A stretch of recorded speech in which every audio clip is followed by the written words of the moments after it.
Hi, ako ay si Cadet Lagahid Henry Jr. Karong adlaw istoryahan ta ang Marpol Annex 2 about pollution from noxious liquid substances or NLS. Simple ra kayo kasabton tayo bisag unsa lang in short.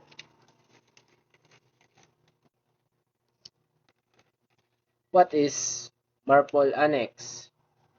Ang Marpol Annex 2 kay part siya sa Global Treaty Marpol para protektahan ang dagat gikan sa pollutive nga mga liquid substances nga gidala sa ships. NLS means noxious or harmful liquids nga pwede makadaot sa marine lives ug human health. Categories of NLS. 1. Category X. Kani grabe gyud ka delikado dili gyud pwede i-discharge sa dagat. 2. Category Y. Hazardous food. Pwede i-discharge pero limited og strict condition lang. 3. Category G. Less hazard. Pwede ra but with someone controls. And the last, number 4, other substances o OS. Dili harmful so walay strict rules.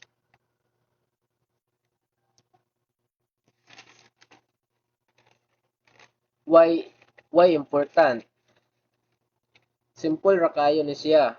Una, protektahan ang marine life og human health.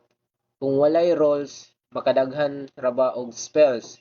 Sikan, kinahanglan klaro og ships design, cleaning system og records para safe ang shipping.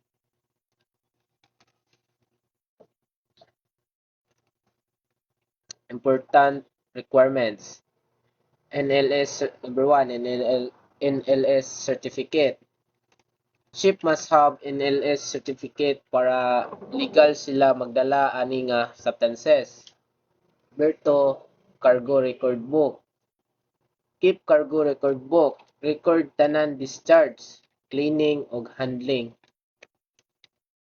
Number 3, emergency plan on board. Have emergency plan on board para kung naay pollution incident. And the last 4, port reception facilities. Use port reception facilities. Dapat i-dispose sa port kung dili pwede i-discharge sa dagat.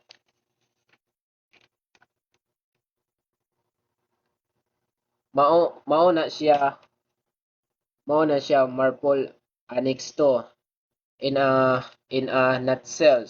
Simple ra pero dako kayo og tabang sa pagprotektar sa dagat. Salamat.